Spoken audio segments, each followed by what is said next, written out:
Belum beberapa jauh kita melangkah, di si Mange ini mendengar suara langkah kaki, tapi gede banget suaranya, dem dem dem, dan itu gue dengar juga Mal.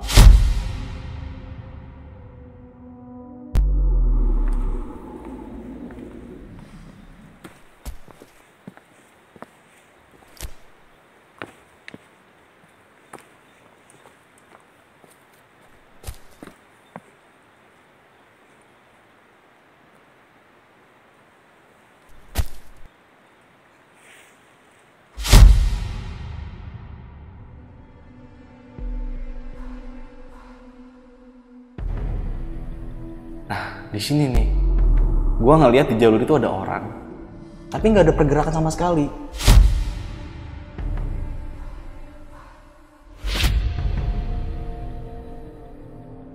Ini korban, bawah tuh turunan treknya. Oke. Nah, di Mange tuh ngeliat perempuan dari bawah tuh naik ke atas. Semakin dekat nggak ada orangnya. Hah?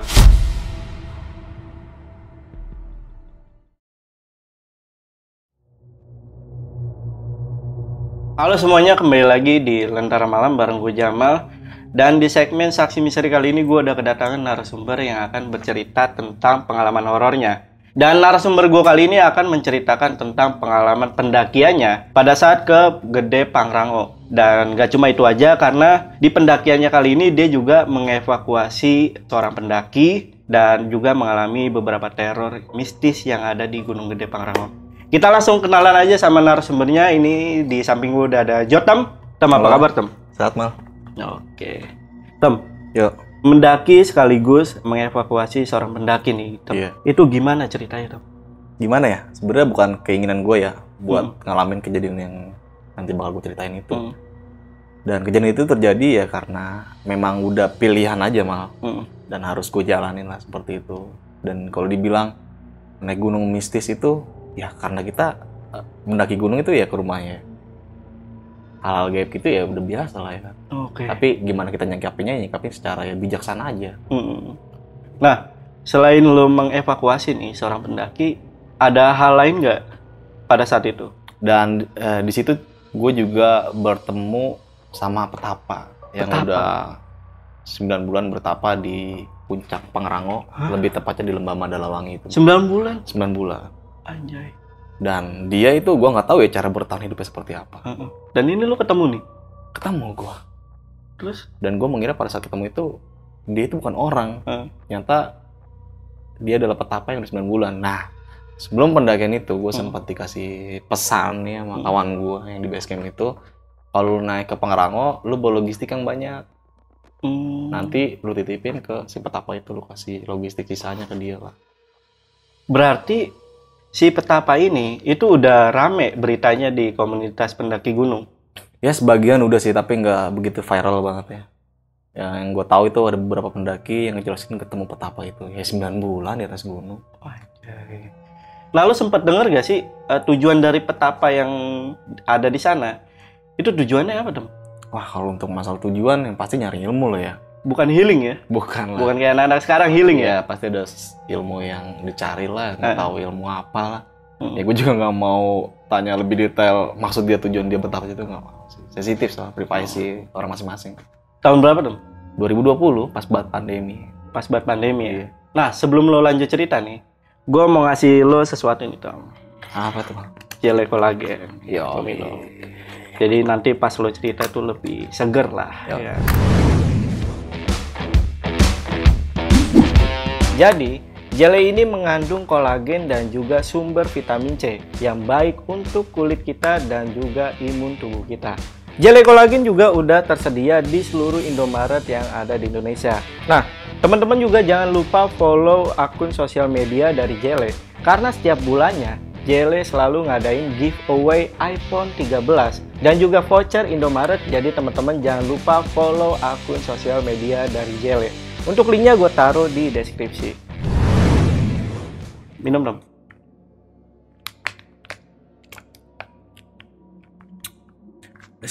Gimana, seger gak? Kacau, seger, cocok. Mantap ya.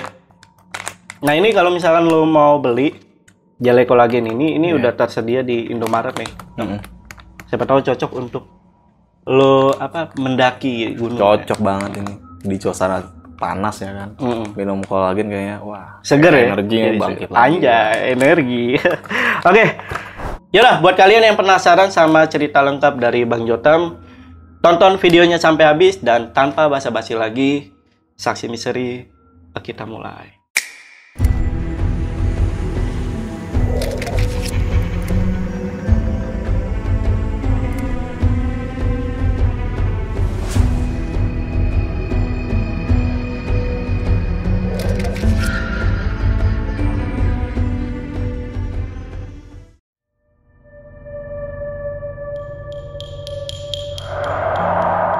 Oke Tem, boleh ceritain tentang pendakian lo kali ini? Nah, di pendakian gua kali ini gua naik di bulan September ya malah tahun 2020 waktu kondisi COVID lagi tinggi-tingginya dan sempat ada penurunan tuh. Dan jalur pendakian Gunung Gede Pangrango sempat dibuka tapi nggak begitu lama. Cuman jangka waktu 1 bulan lah, setahu gue itu ya. Dan gue memanfaatkan waktu itu untuk mendaki gunung ya kan, karena memang kondisi COVID ya teman-teman semua tahu ya kan, crowded lah ya, kondisi ekonomi kita crowded, kehidupan juga banyak yang bermasalah. Ya akhirnya gue menenangkan pikir gue untuk naik gunung lah. Gue ajak kawan gue itu si Mange buat naik Gunung Gede Pangrango. Lebih tepatnya sih ke Pangrango.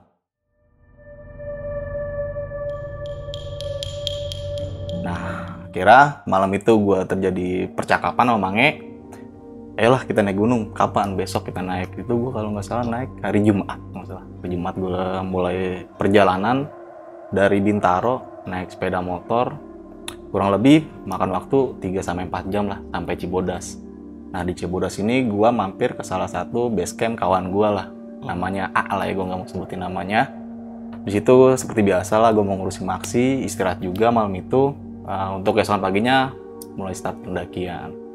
Nah, di pendakian hari itu benar-benar rame banget. Karena memang antusias pendaki, udah lama banget nggak mendaki gunung, ketika jalur pendakian dibuka, wah gila ya kan effortnya. Itu ramai banget lah. Dan gua nggak biasa naik gunung rame, karena menghindari macetnya juga di jalur pendakian nggak asik lah. Gue situ gue punya ketenangan, tapi kalau macet gitu, apa yang dicari ketenangan ya kan, kayak pasar jadinya. Dan pagi gue bangun nih, setelah gue istirahat dari base camp, pagi gue bangun, gue liat, ramai banget. Gue bilang sama Mange, naik gunungnya nanti aja lah. Sore, agak sorean menjelang maghrib lah ya kan. Menghindari keramaian itu. Karena gue berpikirnya begini Mal, kalau gue naik gunungnya pagi itu ya, naik pagi, otomatis gue sampai di titik spot gue camp nih, pasti nyampenya agak malam-malam juga karena rame kan, ngantri. Gue memutuskan, yaudah kita naik sore aja. Supaya nggak makan waktu lama juga, di jalur juga nggak rame-rame banget. Ya udahlah. Pagi itu gue mulai belanja logistik seperti biasa. Di situ gue mulai briefing berdua sama Mange, karena memang pendakian gue pada saat itu ya berdua sama Mange doang nih. Berdua doang. Nardi nggak ikut nih? Nggak ikut dia. Nggak gue ajak lah dia. Jadi gue pengen berdua aja sama Mange. Kira setelah berbelanja logistik seperti biasa gue briefing lagi Mange. Nanti ini kita spot berhenti di pos ini. Di jam sekian lah manajemen logistik dan manajemen perjalanan pendakian gue itu gue susun di bawah lah. Nah setelah itu semua udah oke, udah siap, gue mulai lah tuh pendakian sekitar jam 4 sore setelah habis asar dah tuh. Gue pamit lah tuh kepada teman gue yang punya base camp itu. Mulailah trek pendakian. Setelah mengisi simaksi, gue ke pos registrasi tuh buat ngelis pendakian. Naik sekarang, ditanya turunnya kapan? Ya kemungkinan turunnya kalau nggak hari Minggu, hari Senin. Gue bilang kayak gitu. Gue nggak mau matokin hari Minggu karena kondisi di dalam kan kita nggak tahu kayak gimana. Ya udahlah, akhirnya diberi izin untuk naik, ya udah gue naik. Nah di perjalanan itu sebenarnya tidak terjadi hal apa-apa ya. Gue fun banget memangi perjalanan. Dan di pendakian itu kalau lewat jalur Cibodas kan emang banyak spot-spot kayak ada Danau Telaga Biru ya kan, ada jembatan kayu tuh sebelum pos penyancangan itu, ya refresh otak, enak banget di sore hari dengan nuansa alam yang sungguh ya tenang lah ya kan. Sampailah gue di pos penyancangan. Pos penyancangan itu pos start pendakian, pertigaan begitu kalau lurus air terjun ke kiri jalur pendakian itu nama posnya pos penyancangan tuh. Di situ gue sampai maghrib tuh. Gue bilang sama Ange, kita break dulu Nge. Ya seperti biasa, karena maghrib kita sholat maghrib dulu nih Mal. Mange sebagai imam dan gue sebagai makmum. Kurang lebih kayak gitu. Pada saat itu masih ada pendaki lain atau enggak rame itu? Nggak ada, karena memang kita ketemunya pasti jalur malam ya. Dan itu jarang. Ada beberapa pendaki 1-2 orang tapi jaraknya jauh lah ya. Dan setelah gue habis sholat maghrib nih, gue makan sore dulu kan. Gue bilang sama Nge, nanti tujuan utama kita nih ngeres di kandang badak itu sekitar nyampe jam 11 malam, kalau nggak jam 12 malam. Jam 11 malam? Iya. Karena memang gue pendakian santai banget Mal. Jalur santai banget jalan. Bener-bener gak terlalu banget difokusin kita jam sekian naik sampai di sini sampai sini, enggak. Senyampainya aja. Dan gue ngasih space ke Mange sampai kandang badak kalau nggak jam 11 jam 12. Itu udah terlalu ini banget lah, ngaret banget ya kan. Karena normalnya berapa jam? Dari penyancangan ke kandang badak itu ya 3-4 jam lah. 3-4 jam? Iya. Dan itu gue kasih space agak jauh karena biar nggak buru-buru banget. Dan gue di jalan pendakian tuh have fun lah. Tapi bukannya have fun yang gue dapat. Dan nanti gue diteror beberapa teror yang gokil. Oke, lanjut. Nah, setelah gue habis sholat maghrib tuh, gue makan sore lah. Setelah makan sore, udah kita mulai packing lagi, masukin barang-barang ke ransel, kita mulai bergerak lagi nih. Nah, pergerakan kita waktu itu tujuannya ngeres terlebih dahulu di pos Rawadenok 1. Nah, di perjalanan itu kan udah ketemu malam malah ya. Nuansa malam di pendakian itu, wah gokil lah. Dan itu nggak dianjurkan banget. Gue naik malam itu benar-benar kayak, ya udahlah terpaksa karena gue pengen naik gunung nggak mau banyak orang. Ya gue milih waktu itu ya harus gue jalanin, tapi sebenarnya nggak bagus. Karena jarak pandang yang berkurang, dan asupan oksigen buat kita jalan tuh jadi apa ya, terhambat lah ya. Karena malam itu kan beradu sama pohon. Apalagi buat pendaki baru ya, janganlah ya. Jangan di sana. Karena si Jotem ini udah beberapa kali untuk mendaki gunung. Iya. Ini pendakian lo berapa tuh? Anjing berapa ya? Lupa gue mah. Lupa lah pokoknya. Tapi kalau ke gede gue sering banget ke gede. Karena waktu zaman sekolah tuh gue sering banget naik turun gede lah. Nah setelah itu sampailah di pos Rawadenok nih. Di pos Rawadenok kita sempat ngeres dulu, makan malam lah ya kan. Makan malam, cemil-cemilan lah. Setelah makan malam gue bilang sama Mange, Mange ngomong sama gue, berapa pos lagi Nge? Jadi kan gue sama Mange sering banget ngobrol, ngeng-ngeng aja kan. Ya kalau mau sampai kandang badak kayaknya masih jauh. Bilang santai aja lah. Ya udah kita jalan santai. Nggak terjadi apa-apa tuh, malah belum terjadi hal-hal yang aneh lah ya. Singkat cerita gue sampai di pos air panas. Pos air panas itu ya ada air panas lah yang pasti ya, namanya juga pos air panas ya kan. Tidak mungkin air dingin ya kan. Ada air panasnya. Nah, di pos air panas itu banyak banget tenda. Karena yang tadi gue bilang sebelumnya, antusias mendaki pada saat itu lagi rame-ramenya banget. Dan setiap pos itu pasti ada tenda. Gue bilang, nyari tempat yang agak sepian aja lah Nge. Kira gue milih tempat, setelah pos air panas itu kan kita melewati kandang batu. Dan di kandang batu itu depannya ada curug. Nah, di situ agak sepi.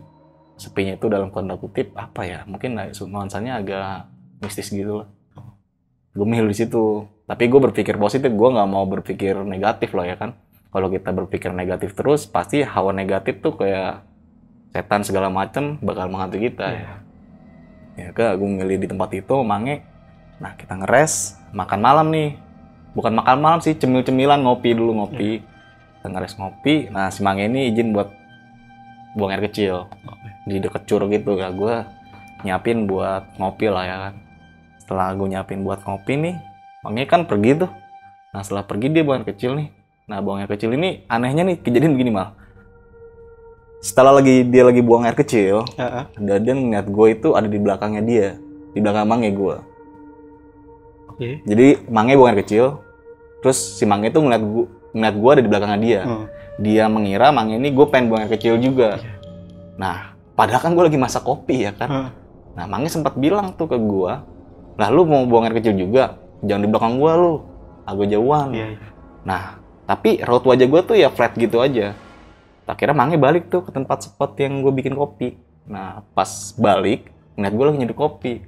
Mange langsung bilang sama gue, lah kok lu nyeduh kopi? Gue bukan yang kecil. Di situ gue langsung bengong tuh. Anjir, gue ngiranya langsung, udah gak beres nih.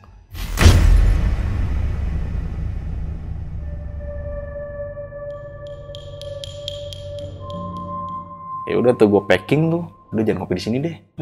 Gue jalan lagi, bergerak lagi, sampailah di Kandang Badak. Itu bener banget yang tadi gue bilang, jam 11:30 gue sampai Kandang Badak. 12. Iya. Nuansa di Kandang Badak pada saat itu bener-bener gila, ramai banget mal. Sampai gue nyari spot tenda itu susah banget. Bukan spot tenda ya, spot buat ngeres. Iya. Karena gue tujuannya langsung ke Mandalawangi niatnya. Malam itu juga. Niat awalnya.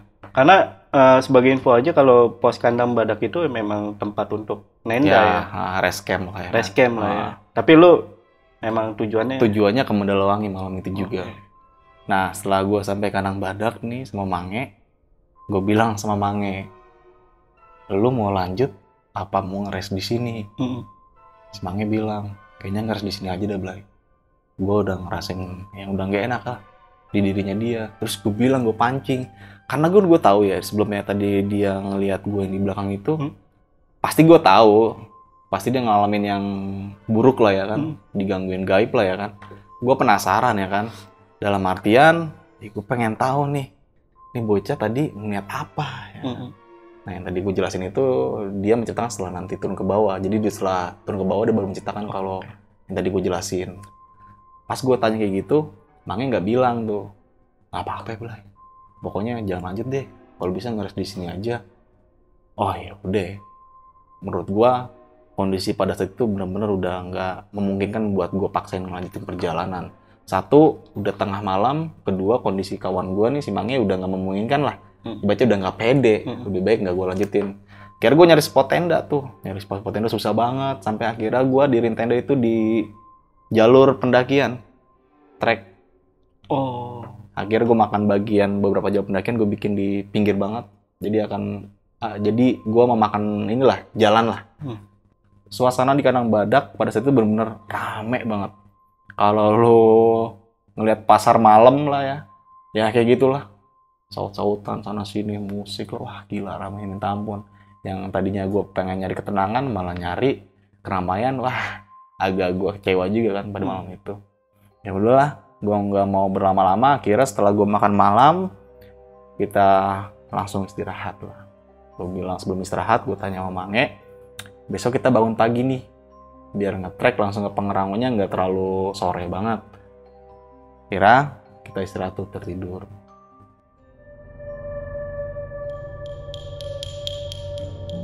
Setelah gue istirahat nih, bangunlah kita tuh keesokannya kan.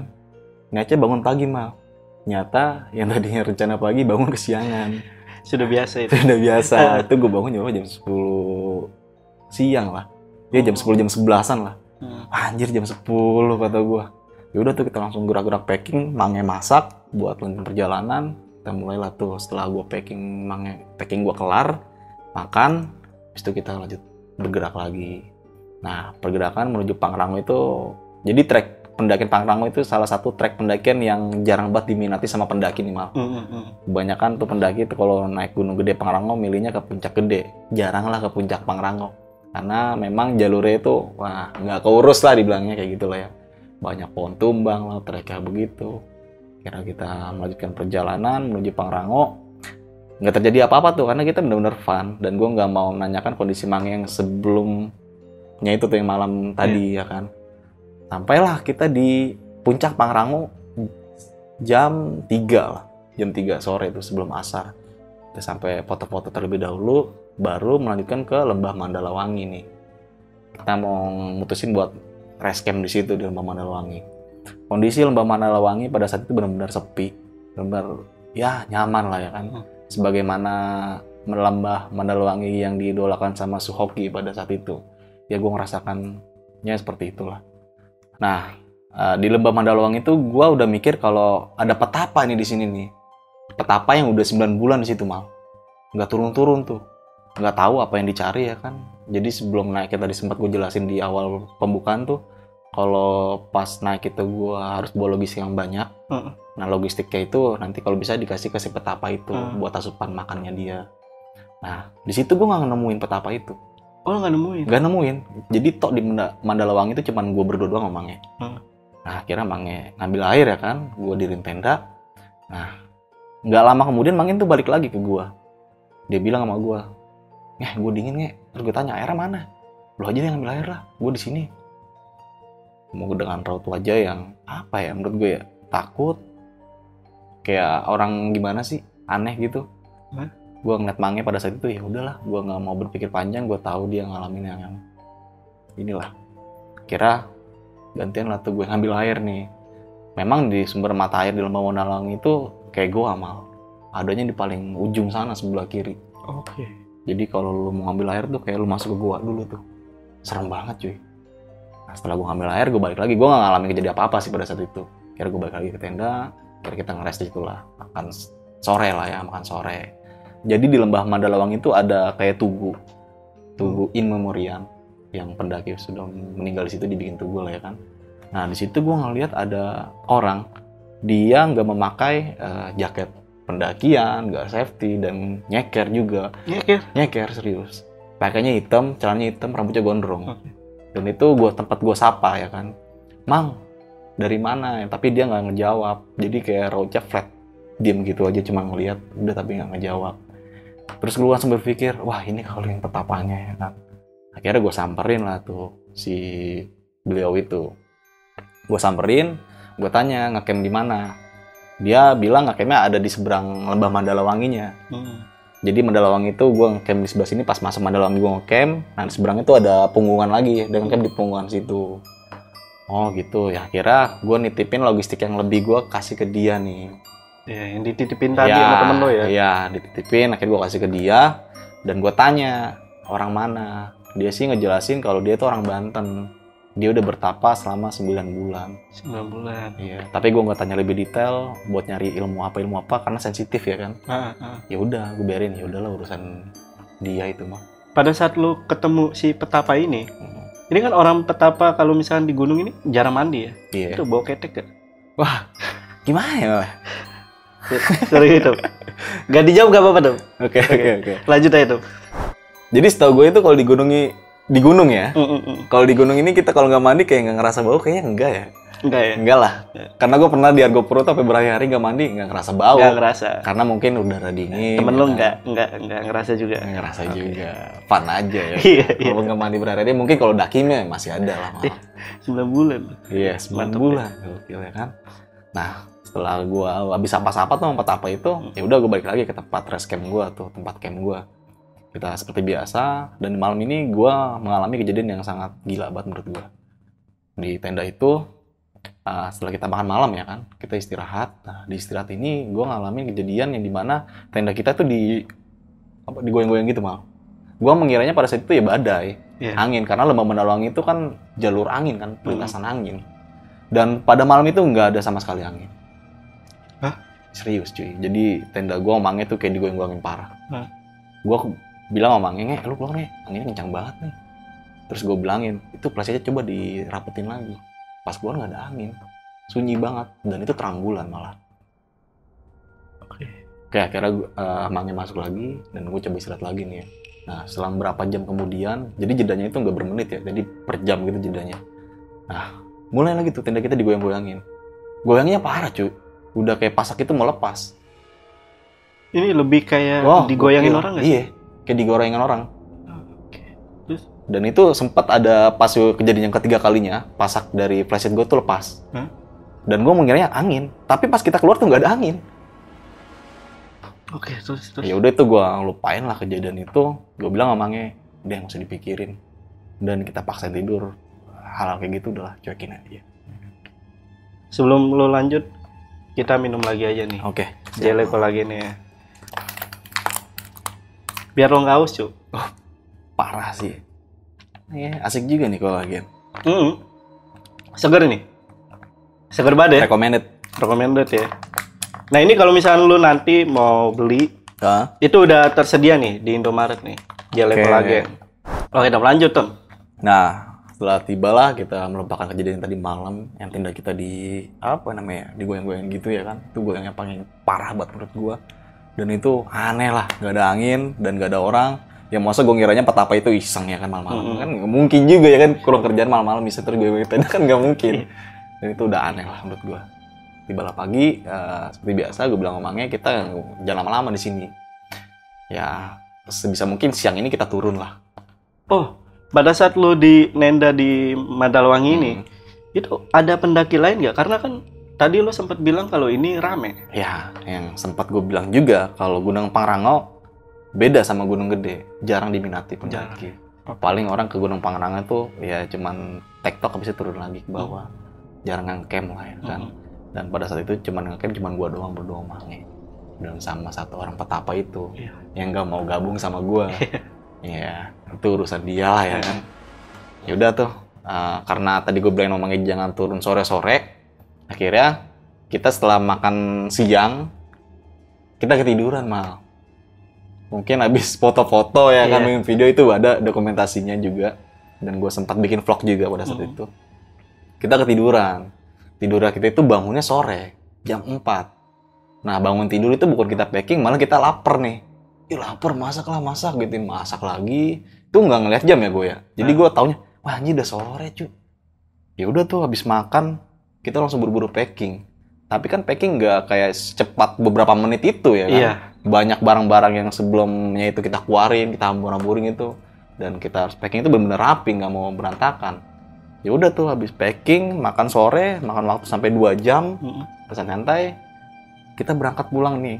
Jadi dari Lembah Mandalwangi itu kita ke Puncak Pangrango lagi. Di Puncak Pangrango itu maghrib. Nah, teror mulai paling parah di sini terjadi.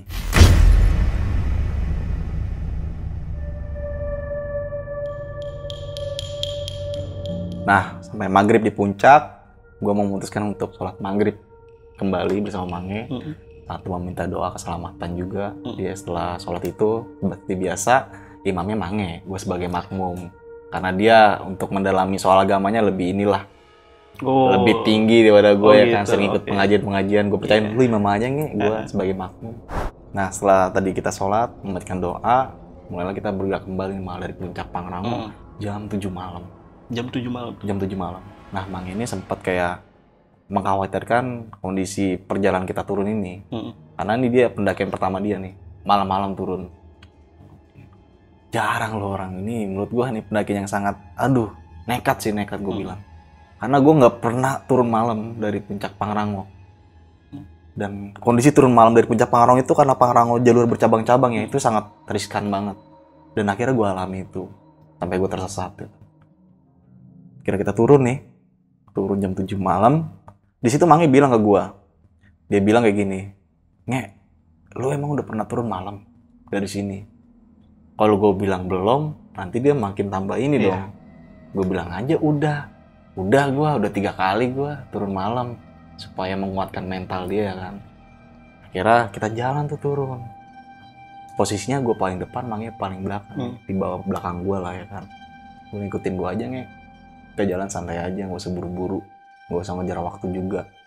Kira kita turun. Nah, di sini belum beberapa jauh kita melangkah, setelah kita keluar dari Puncak Pangrango, di si Mange ini mendengar suara langkah kaki.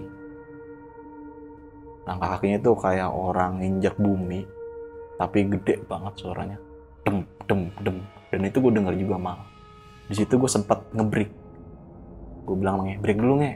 Nah, itu ada videonya, karena pada saat itu gue sempat bikin video motor malam. Suaranya kedengaran juga.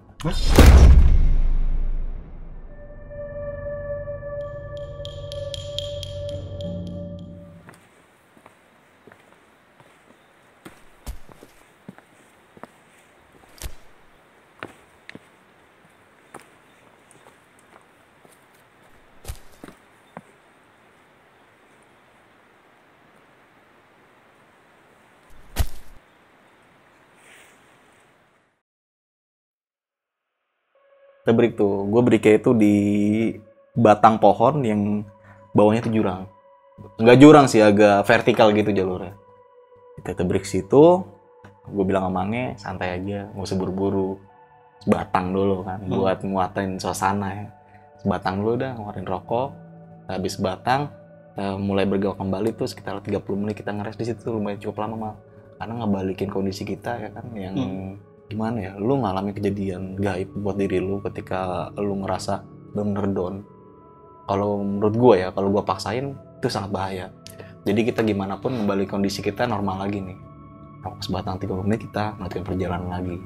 Nah, di perjalanan ini gue ketemu 2 orang pendaki yang benar-benar nyasar dia sih. 2 orang pasar minggu. Nah, gue nemuin dia, gue bilang sama dia, "Bang, lu ngapain di sini berdua?" Loh, dia juga kaget kata gue.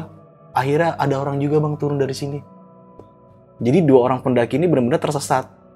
Di situ-situ aja mal. Gua turun dari puncak Pangrango, nggak nyampe bawah bang. Gua turun, nyampe di sini lagi. Gua turun, nyampe di sini lagi. Dan gua ketemu lu.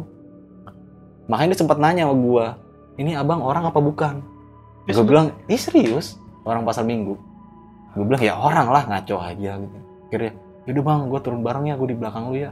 Ya udah iya. Terus dia nanya sama gua, "Abang pernah turun malam gak di puncak Pangrango?" Gue bilang udah. Satu, gue bilang alasan gue buat nguatin mental mereka nih. Tapi gue gak nanya kenapa dia bisa tersesat di situ ya. Kira kita turun. Nah pas turun ini kondisi malah bukan makin membaik, malah makin kayak panik itu. Gue jadi ikut panik juga mal. 3 orang ini merasakan ketakutan. Akhirnya rasa takut itu menguasai diri gue juga nih. Jadi gue panik ya kan. Dibilang, "Bang udah mau nyampe belum? Bang udah nyampe belum?" Ya satu pasar minggu bilang, "Astagfirullahaladzim, bang break dulu bang." Gue nggak tahu dia ngeliat apa. Yaudah tuh, akhirnya pergerakan gue cepetin jalan. Karena gue juga takut, panik juga kan, nggak bohong lah itu. Gue jalan cepetin karena gue ngelit paling depan. Jalan seret, kok nggak nyampe ya.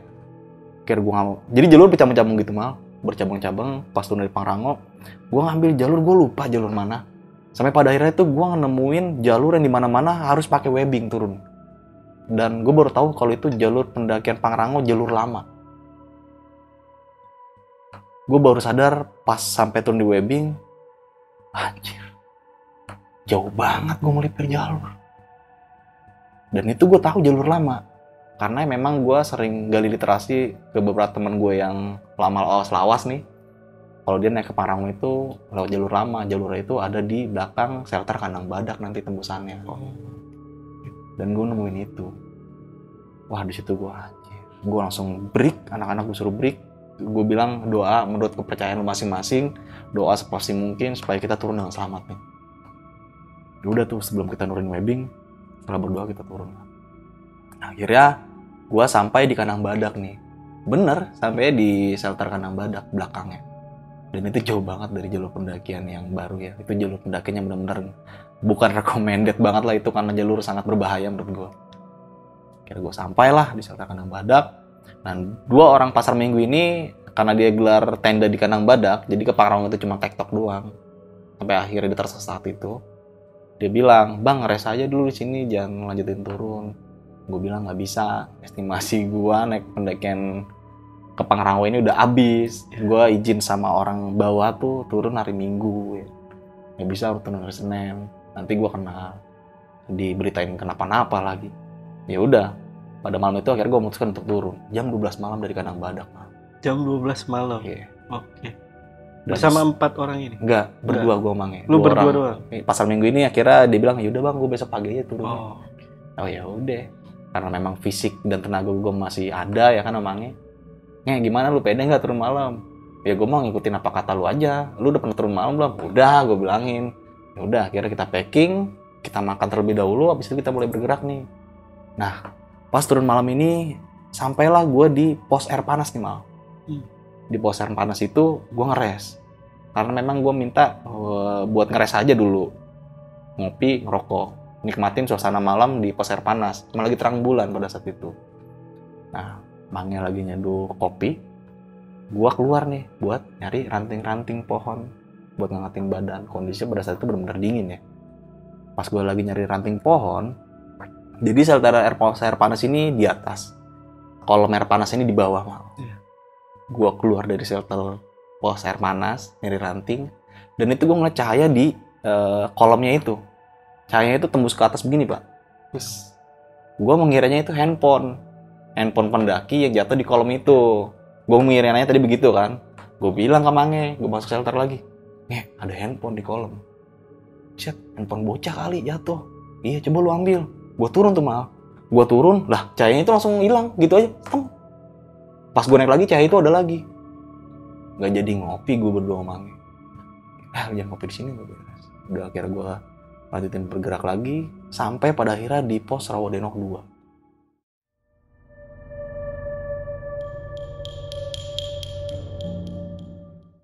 Di pos Rawadenok 2 gue ngeres nih, karena tadi gue nggak sempet ngopi, gue ngopinya di pos Rawadenok 2 nih. Kita akhirnya berhasil tuh ngopi di pos Rawadenok 2 itu sekitar jam 2 malam. Jam 2 malam setelah kita ngopi, mulailah kita siap-siap buat turun lagi kan, karena udah mau pagi nih. Pas gue mau turun, nah, jadi keril gue itu di pos Rawadenok 2 itu ada kayak sandaran, kayak duduk begini kayak gini lah, yeah. Sandarannya di shelter itu ada sandarannya. Keril gue tuh gue taruh atas dan gue duduk di bawah sini nih. Nah setelah gue udah ngopi, gue pengen masukin barang-barang gue ini ke ransel kan, dan gue mulai mau pakai. Nah pas gue pengen pakai gini, gue pas madep begini, itu gue ada auman kayak orang mal, dan itu anginnya sampai berasa banget sampai muka gue. Kayak wah, anginnya berasa ke muka gue sampai gue jatuh ke bawah begitu. Serius, dan Mange bilang ke gue, lo kenapa? Dan gue nggak bisa ngejelasin hari itu juga kan. Bilang nggak apa-apa, udah lanjut jalan. Itu kondisi gue bener-bener down ya. Down bener-bener panik. Gue lanjutin perjalanan ya dengan kondisi yang tergesa-gesa. Nah, sampailah di pos Rawadenok 1 ya Pak ya. Sampai di pos Rawadenok 1, udahlah tuh kondisi gue berdua Mange udah mulai normal nih. Udah mulai santai. Kita ngerokok lagi, nyemil-nyemil lagi. Gue nggak mau bahas apa yang tadi gue rasain. Semua yang kita rasain di gunung itu kita nggak bahas sama sekali di pendakian. Kira mulai jalan kembali. Nah, di sini nih. Gue ngeliat di jalur itu ada orang, bocah, ada orang lagi di jalur pendakian, di pinggir jalur pendakian itu ada orang lagi tiduran begini. Karena gue mengiranya itu adalah sosok setan ya kan. Selama pendakian itu kan gue ngalamin kejadian yang aneh-aneh. Gue ngiranya wajar dong. Tapi gue senter lagi pakai headlamp, orang bener. Sampai 3 kali gue nanya Mange, itu orang bukan sih? Orang kayaknya. Tapi nggak ada pergerakan sama sekali. Diam aja tiduran sampai begini nih, kayak orang kedinginan gimana sih. Nah kira gue coba nyamperin tuh anak, gue samperin, gue kira itu mayat Pak. Pas gue samperin, gue tegurnya anak, bang bangun. Terus dia bilang, alhamdulillah akhirnya ada orang juga. Terus gue tanya, emang kenapa bang? Gue ditinggal sama teman-teman gue. Ya Allah. Terus wah, merinding gue kalau denger itu. Karena kondisi itu kasihan ya ini anak ya. Emang lu naik berapa orang? Gue naik 6 orang bang. Kaki gue ada masalah ya kan. Jadi kayak keseleo gitu. Dia masuk ke batu, kayak kecengklak gitu. Nggak bisa jalan.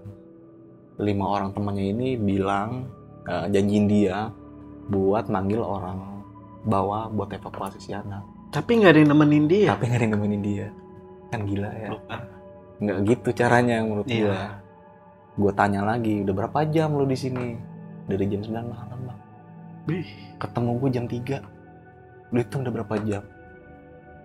Itu gila banget menurut gue. Dan itu kondisinya bener-bener kedinginan dia ya. Kedinginan parah dan jaketnya itu basah. Entah basah keringat apa. Gue ngerasa basah embun ya. Karena di kondisi terbuka begitu. Dia seorang diri. Nggak bisa nggak bisa jalan, ditinggal sama temennya 5 orang dalam kondisi yang bener kedinginan, jaketnya basah juga. Kira pertolongan yang pertama gue lakuin itu adalah ganti jaketnya dia, karena Mange badannya lumayan cukup gede ya kan. Gue suruh pakai jaketnya Mange, gue lepas jaketnya dia, dan gue lepas tuh sepatunya dia nih, karena dia udah lama banget tidur, nggak bisa bergerak. Gue mikirnya kalau peredaran darahnya itu bakal terhambat lah ya kan. Gue lepasin semua kayak sarung tangannya, sepatunya gue lepasin juga. Dan di salah satu kaki kanannya itu dia nggak boleh bilang bang jangan dilepas. Sepatu gue yang gini, karena sakit. Kaki yang terkilir. Wah, gue bilang anjir, gimana ini? Gue ninggalin nih anak nggak mungkin ya kan. Terus yang mau turun ke bawah siapa? Gue tanya temannya dari jam 9 udah turun tapi sampai sekarang gak nyampe-nyampe. Ya udah, mau gak mau gue punya pilihan yang sangat wah gokil dah. Gue suruh turun si Mange nih. Wah gak mungkin Mange. Iya. Ya udah akhirnya gue memaksakan untuk gue turun sendiri. Mange gue suruh temenin dia. Gue cuman dibekalin 2 batang rokok sama korek, lupa bawa air gue. gue memutuskan untuk turun ke bawah buat cari bantuan buat evakuasi tuh anak. Gue turun itu sekitar jam 3:30 subuh, menjelang subuh lah ya kan. Sampai di pos registrasi itu jam 5 lah ya kan. Jam 5? Jam 5. 1 jam gue lari, gue turun. Dan gak usah ditanya lah gimana turun malam sendirian itu gimana itu. Wah, gue berpacu banget ya kan, karena gue merhatiin kondisinya anak harus ditolongin. Ya udah tuh sampai di pos registrasi ketemu pihak BC buat gue kasih informasi kalau ada salah satu anak yang harus dievakuasi. Kondisinya nggak bisa memungkinkan untuk jalan dan nggak bisa untuk berdiri, kakinya keseleo. Dan dia ditinggal sama 5 orang temannya, dan pihak petugas itu tahu ada 5 orang yang turun. Dan dia nggak bilangin kalau ada temannya yang cedera. Hah? Jadi ditinggal gitu aja. Tinggal laporan? Iya. Goblok. Dan gue jelasin kalau temannya itu ada 1 orang yang di sana. Dan dia sekarang sama temen saya, Pak. Di atas, ditemenin. Ini harus dievakuasi. Karena bukan apa-apa ya. Ini kan si 5 teman ini nggak ngelaporin. Dan ini nyawa loh ya kan? Nyawa, Pak. Ketika udah berhari-hari baru pada tahu, ini kan ya bukannya ini gimana ya seujon ya. Katakanlah dia meninggal, itu bakalan jadi booming lagi kan. Gila. Tapi alhamdulillahnya sih dia dalam kondisi yang masih kuat lah ya. Belum sampai kondisi yang benar-benar krodit lah ya. Ini orang-orang kayak gini mikir gak sih teman lu? Gak ngerti gue. Sampai sekarang ini gue nggak tahu tuh anak 5 orang siapa. Tapi gue sempat dikasih fotonya sama. Oh gitu? Iya. Gue bilang, teman lu mana orang-orangnya? Pas udah dibawa ya. Jadi setelah itu gue dapet informasi, akhirnya tuh mulailah evakuasi. Jam 5:30 lah. Kita mulai bergerak lagi tuh si ranger. Beberapa ranger itu bawa tandu ke atas. Akhirnya dievakuasi lah tuh anak. Dan gue mulai turun lagi tuh siang lah. Sampai pos registrasi lagi tuh siang. Bawa anak naik lagi tuh? Naik lagi. Karena si Mangi di atas. Iya. Nungguin. Gue naik lagi. Nah, ada cerita versi Mangi nih pas dia lagi nungguin tuh anak. Jadi Mangi itu sempat ngelihat ada sosok perempuan berpakaian merah, serba merah semuanya gitu. Nyamperin tuh anak. Jadi kondisi itu benar-benar di jalur turunan gini mal. Ini korban berdua Mangi. Bawah tuh turunan treknya. Oke. Nah, Mangi tuh ngeliat perempuan dari bawah tuh naik ke atas. Dia ngiranya itu pendaki yang mau nolongin. Atau petugas yang dari bawah pengen nolongin. Nyata semakin dekat nggak ada orangnya. Hah? Gokil ya? Kok bisa? Nggak tahu lah. Kira tuh Mangi benar-benar kondisi yang sangat takut pada saat itu. Ngarepin gue itu buru-buru sampai di atas lah. Nyata gue sampai di atas itu pagi jam 6. Kira kita evakuasi ini anak, turunlah ke bawah. Pas sampai di bawah gue kondisi benar-benar udah capek ya. Udah capek lah, gue udah gak mikirin yang lain-lain. Yang gue pikirin cuman gue pengen makan doang pagi. Warung bule enak. Gue makan tuh, ada tuh pos pendaftaran itu depannya warung makan. Kita makan dulu, makan dulu.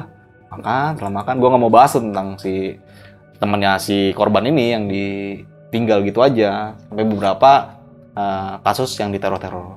Seperti tadi gue bilang. Udah kita makan, mulailah tuh kita ngobrol. Nah, gue sempat ketemu petapa yang walaupun itu gue tahu emang ada petapa. Tapi gue mikir kok sampai 9 bulan bisa bertahan hidup. Di atas gunung pula. Dan itu gue baru tahu ketika gue udah turun ya. Nyata petapa itu nggak memakai apa-apa, nggak pakai alas, nggak pakai tenda.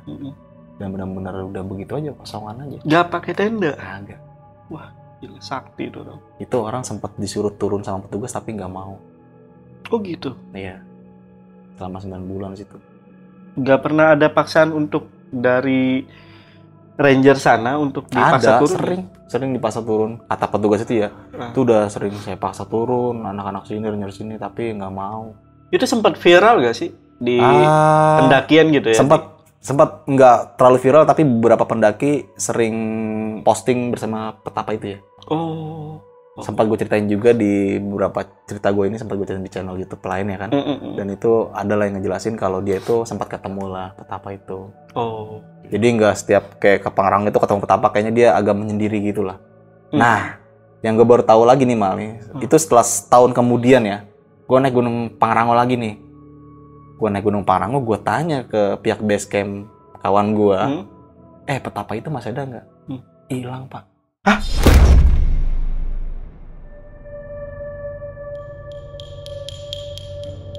Serius. Hilang? Serius, hilang. Anjing. Jadi beberapa petugas itu naik ke sana buat ngecek kondisinya tuh petapa. Nggak ada sama sekali. Sampai sekarang. Sampai sekarang? Sampai sekarang nggak tahu keberadaannya di mana. Sorry, ini kan di jalur gunung itu kan ada banyak ya, banyak ya. Ada informasi nggak dia turun lewat jalur mana? Ada beberapa informasi tapi nggak gimana ya? Nggak valid? Nggak valid lah ya. Cuma cerita doang ya kan. Petapa ini pindah ke Gunung Gemuruh katanya. Jadi ada tuh Gunung Gemuruh itu di Surken. Pengumuman Surya Kencana. Dia katanya pindah ke situ. Oh ya udahlah. Tapi intinya ya dia sampai sekarang tuh nggak ada kabar sama sekali. Hilang ya? Hilang. Petapa yang 9 bulan tahun sebelumnya gue temuin, pas gue balik lagi tahun kemudian dia udah hilang. 9 bulan. Dan akhirnya teror kemudian terjadi setelah gue turun kan. Dan gue turun itu, gue benar-benar ngeliat, gue benar-benar dengar suara langkah kaki yang itu gede banget mal, kayak raksasa Pak.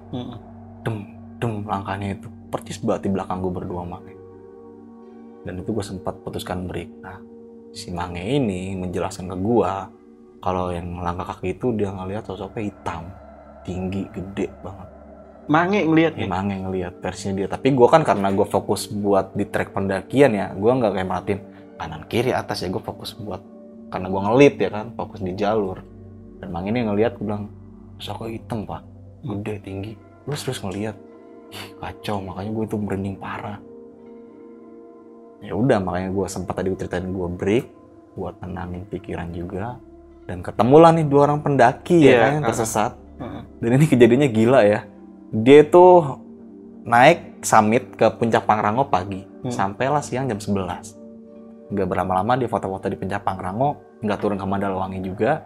Jadi dia turun lagi dari jam 12:30 tapi nggak nyampe ke bawah. Sampai ketemu tadi sama lu ketemu gua jam 7 malam. Jam 7 malam. Dia cerita gak sama lu? Nah, di sini gue nggak mengulik cerita dia karena gue pas turun ke bawah kan nggak bareng sama dia. Nggak bareng. Gue nggak tahu tuh dia ngalamin apa selama tersesat. Dan gue nggak mungkin juga nanya, lu tersesat di jalur pendakian ya kan? Lu ngalamin apa aja? Enggak lah, kondisi pada saat itu juga lagi down ya kan, lagi panik juga. Dan gue pikir, wah gila, di luar nalar lah menurut gue. Dan itu bisa terjadi kepada siapapun lah yang mendaki. Itu lu sempat ketemu 2 pendaki lagi gak pada saat lu evakuasi juga? 2 pendaki maksudnya? Yang di naik Pangrango tadi yang lu tinggal Pasar Minggu. Kan dia bilang kan gue nanti besok aja bang turunnya. Jadi nggak tahu dia mau turun pagi atau siang. Kan tapi gue pagi udah di bawah. Iya.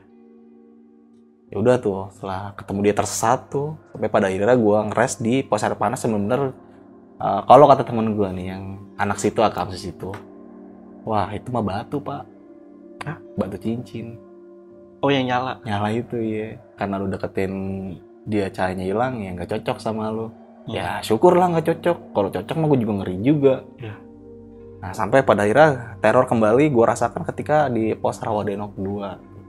Di Rawadenok 2 yang gue bilang naungan orang itu gila banget mal. Gue benar-benar anjir down banget, kayak orang kesetrum listrik gimana sih, gitu, kaget. Dan itu langsung lemes. Nah itu gue ngerasa kayak gitu, kondisi panik yang benar-benar panik sampai akhirnya ketemu si korban itu. Yang gue kiranya mayat ya kan, karena emang gak ada pergerakan sama sekali. Dan malam itu gue ditaruh habis-habisan, kiranya nih setan apa orang ya, ternyata orang.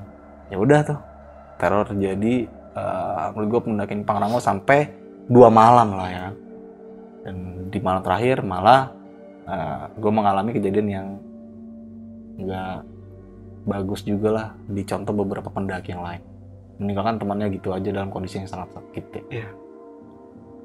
Oke, setelah pagi itu kan gue bercerita sama Mange, gue ngeliat lah kondisi si korban ini ya lagi ditangani beberapa pihak, kalau kakinya itu benar-benar terkilir.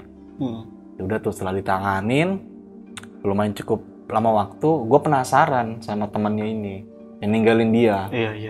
Dia bilang 5 orang yang ninggalin dia. Terus gue tanya, emang lu naik dari jalur mana? Dari jalur Putri bang. Jadi naik jalur Putri lintas ke Cibodas. Nah, naik gunungnya dia tuh salahnya nih ya. Jadi itu kayak bukan teman aslinya dia lah bang. Jadi dia naik gunung ya kayak ada dulu di Twitter ada hashtag cari barengan. Oh iya gitu iya. Paham gue. Cari barengan dia ngikut ya. Namanya teman baru kenal lah, kita nggak tahu karakteristiknya.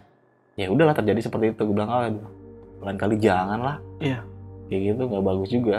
Karena anggapannya itu sama aja lo mendaki sendiri ya. Iyalah. Karena lo baru kenal sama orang yang baru kenal. Dan gue baru tahu kalau dia ini pemula. Ya baru pertama kali naik gunung. Pakai sepatu basket lagi? Wah, enggak, dia pakai sepatu running dia. Running. Iya udah pasti tuh. Pakai sepatu running. Pemula. Nah setelah itu oke lah, setelah ditangani petugas, kondisi dia udah membaik, telepon lah orang tuanya. Orang tuanya datang ke Cibodas ya kan. Orang tuanya tajir pak. Itu anak tuh benar-benar anak tajir. Ya udah tuh saking paniknya orang tuanya nyamperin ke anaknya sampai di lokasi nangis-nangis. Nyokapnya, kok sampai segininya anak gue ditinggal ya kan. Dia bilang ya kesalahan si anak itulah. Karena keinginan hasrat untuk naik gunung tapi tidak dibekali oleh pengalaman dan ilmu yang lebih dalam, terjadi hal seperti itu. Tapi dia izin sama orang tuanya. Dia bilang izinnya sama teman-temannya. Ya benar teman, tapi teman dari sosmed ya kan. Iya. Kira nyokapnya bilang, siapa yang nolongin kamu? Dijelasin sama dia ini Akang ini, dan salah satunya gue ngomong inilah. Gue jadi kayak superhero, tapi aja apaan sih enggak. Iya. Ya, karena bisa. Kan itu apa ya, refleks alami dari manusia bisa. Ya. Tapi yang punya hati bagus sih, hati baik lah. Tapi enggak lah, sejajarnya orang kalau ngeliat orang dalam kondisi gitu pasti ditolongin lah. Iya sih. Tapi yang teman-teman itu ninggalin cuy. Ya mungkin ego ya. Iya. Tapi kalau menurut sampai nggak laporan anjir. Ya nggak ngerti juga lah gue itu. Karena itu nyawa lo. Makanya di gunung pula. Dalam kondisi yang sendiri, seorang diri, dalam terbuka gitu. Gila sih menurut gue. Dan sampai pada akhirnya nyokapnya ngasih ucapan terima kasih dan gue dibekalin kayak kasih makan gitu. Udah makan mau makan apa. Pada saat itu gue kondisi lapar. Tanda tangan surat tanah dia gak? Oh enggak ya? Anjir, gue kira. Makanya bakal seneng tuh. Kondisi udah lapar, duit tinggal tiris. Makan nih ya, kata gue. Makan. Ya udah tuh gue makan sepuasnya di warung, kenyang. Gue balik lagi lah ke base camp kawan gue. Ngasih tagihan? Enggak. Oke. Enggak.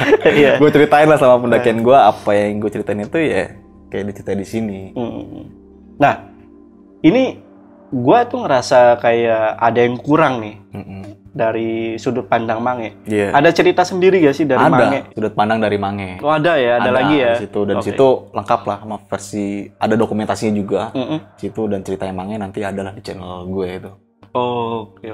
Nanti buat teman-teman semua mungkin yang penasaran sama sudut pandangnya Mange karena benar-benar Mange itu diteror habis-habisan selama pendakian itu. Nanti dengarlah cerita dari sudut pandang Mange. Di channel besok pagi ya? Besok pagi. Untuk linknya mungkin gue taruh di deskripsi ya buat teman-teman yang penasaran. Ya. Dan itu di tempat lu lengkap lah ya, dokumentasi sudut pandang Mange ya? Iya, ada semua dokumentasi masih lengkap kok itu. Oke. Ini sebagai penutup lu ada yang mau disampaikan nggak ke teman-teman pendaki yang pemula atau ke pendaki yang lain?